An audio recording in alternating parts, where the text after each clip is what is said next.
Hey there, Taurus Sun, Taurus Moon, Taurus Rising. It's Maggie from Moon Directed. Welcome to my channel. Here we work with the energy of the moon to see how we can best utilize it to move our life forward in the most positive way possible. And today we are talking about the full moon that is happening in Pisces.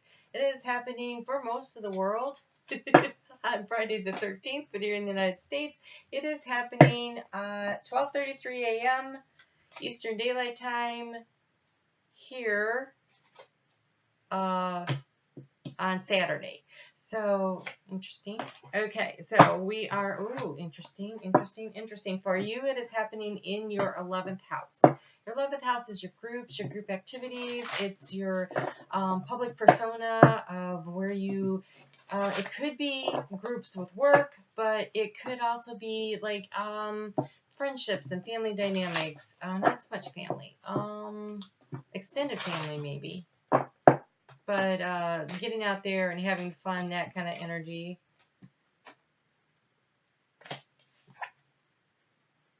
Okay. Oh, wow. All right.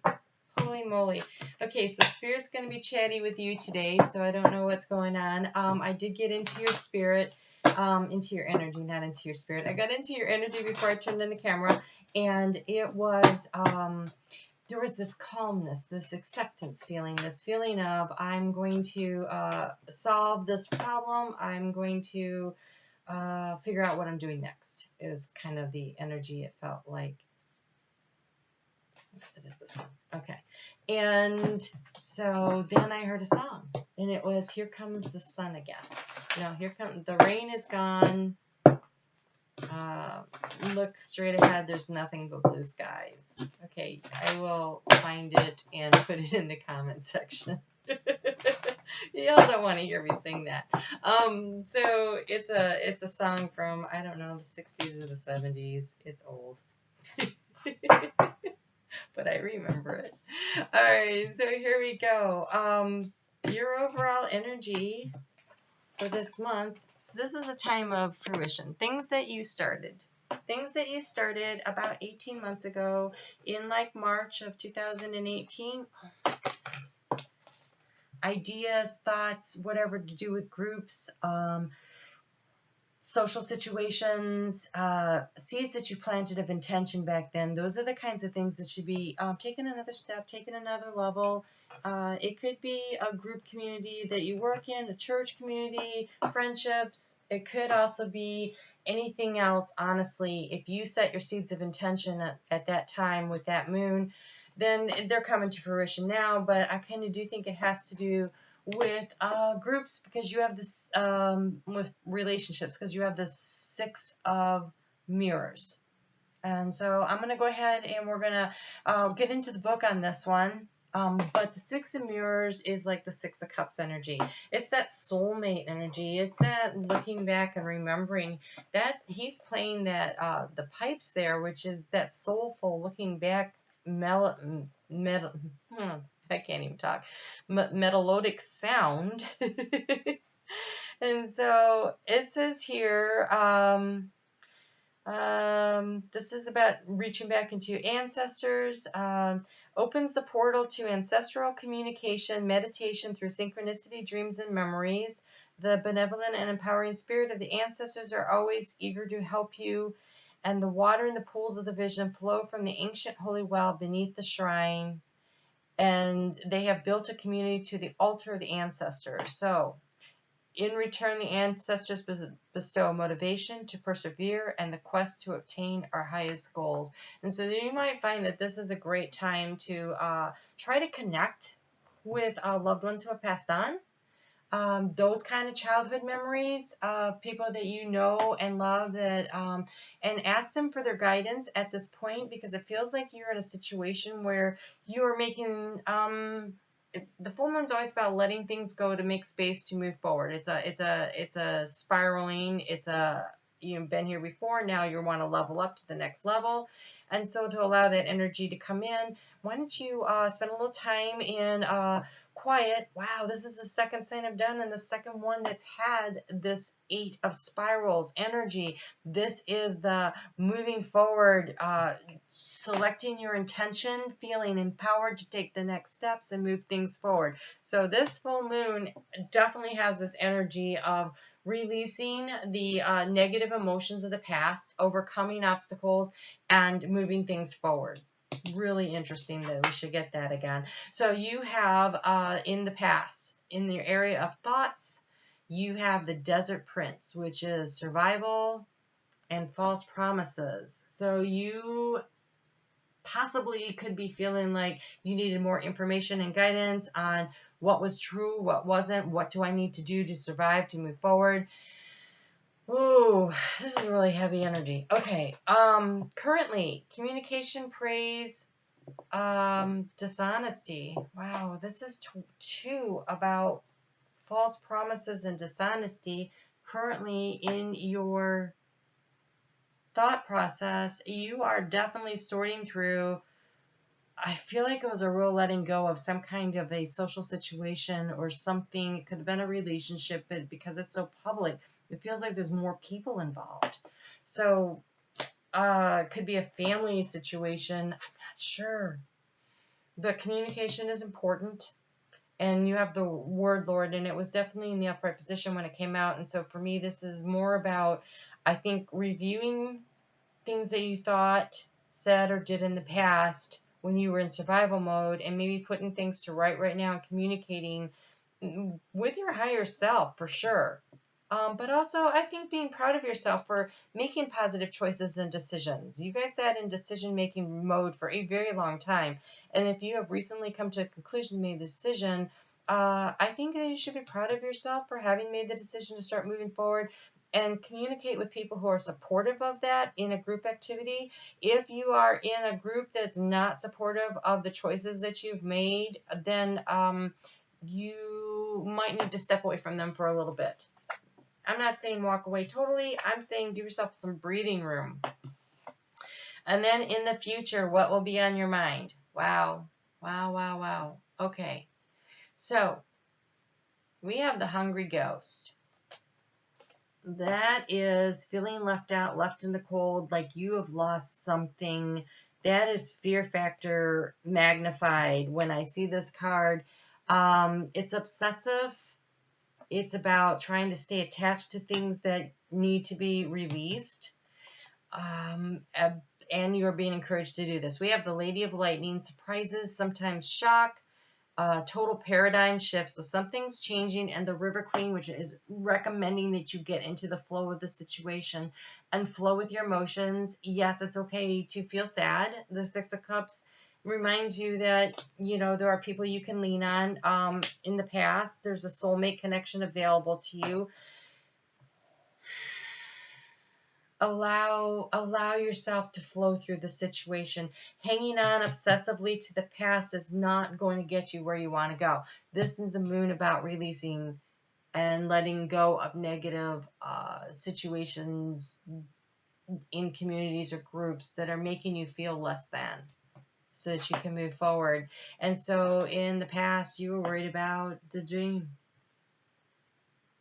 This says, let go of small thoughts about yourself. See yourself succeeding. I think that there's been a lot of, what are the people going to think about me? What am I going to think about me? What was the dream, the goal? What was the hope of the situation that maybe wasn't working out so great? What did I need to let go of and allow myself to move forward? And right now you have been working hard. Stop, take a nap, get some rest. You're coming up on a time where during Scorpio, during Libra, where that full moon is going to be in Aries. So a month from now. So between now and the next month, listening to your dreams, following your intuition, but resting. It seems like you've come through a struggle.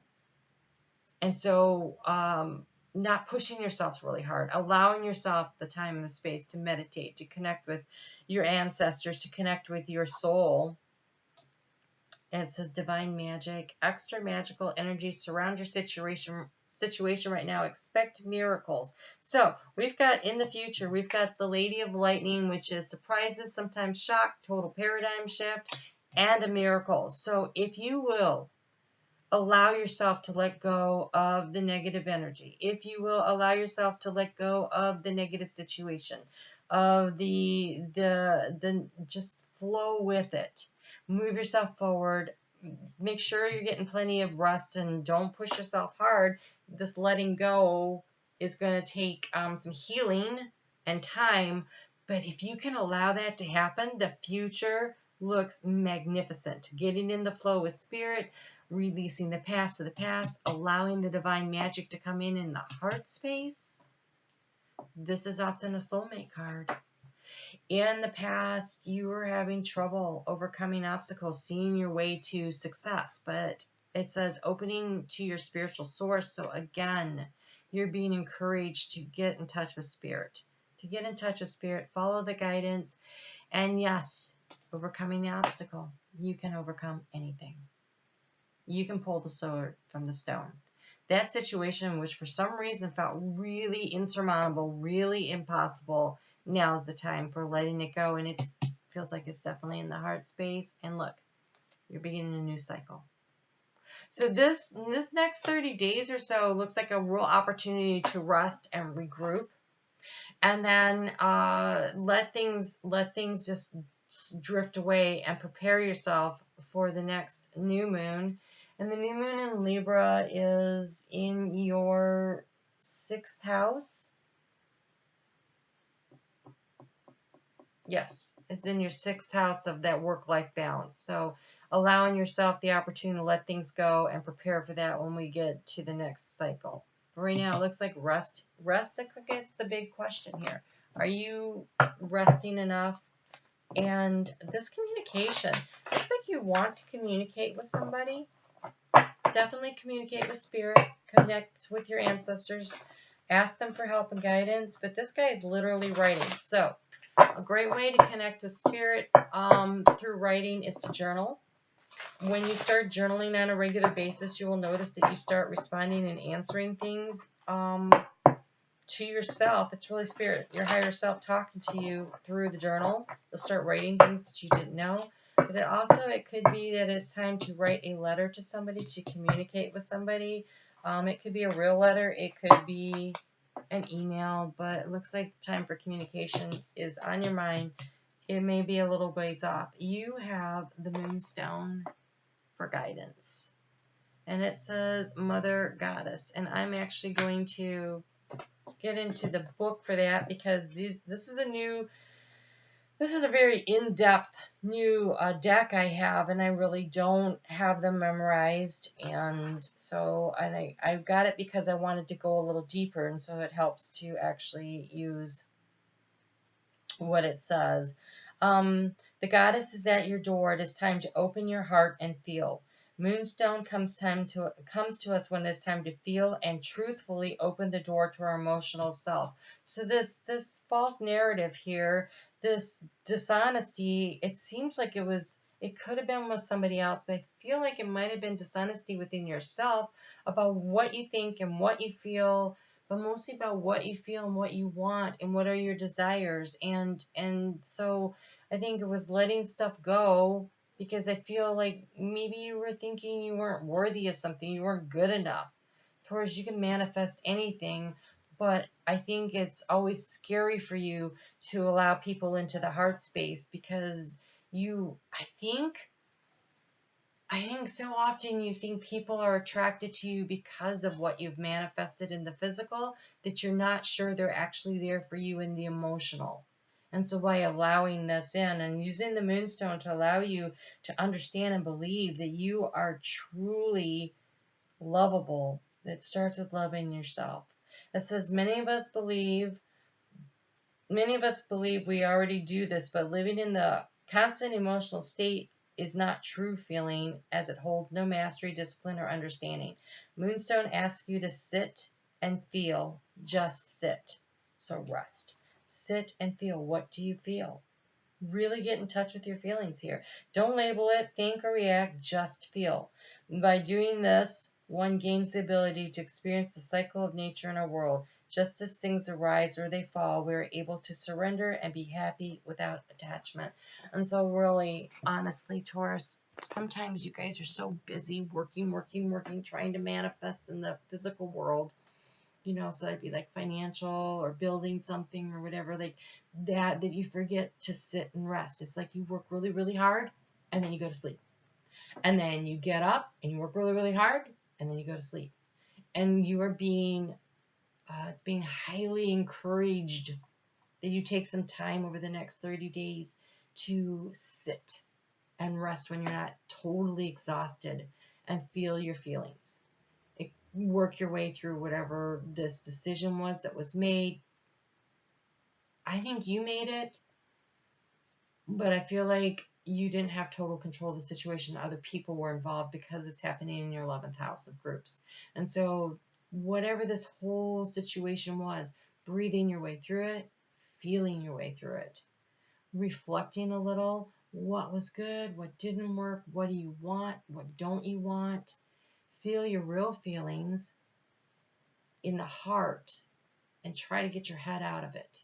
This isn't about, when you're talking about matters of the heart, it should be up to the heart. It shouldn't be up to the mind. And so allowing the heart to open to receive, oh gosh, if you've come out of a negative relationship, work or social or romantic, and people are saying, well, you never do this and you always do that, and they're like listing all these negative attributes, don't let their narrative of you run your life. What is the story that you tell yourself? Not what other people tell you. Try to find the beauty and the joy in you and love the good stuff about you, and understand that when you love yourself, then other people will be drawn in and attracted, and you'll attract in the right kind of energy, either in groups or in work or whatever. So don't let other people tell you your attributes. You decide what they are, you live your truth, and you will end up in situations where your truth, your attributes, the things and the decisions that you've made of who you are, those situations will be drawn to you. So don't let other people tell you who you are. You decide, and then you live your truth. And you will find that life becomes amazing. It really does. It becomes more peaceful and enjoyable. And we should have those things in our life. All right, Taurus, you take care. We will talk soon. Do the hard work. And for you, the hard work is not working. Taking the time for yourself. All right? We'll talk soon.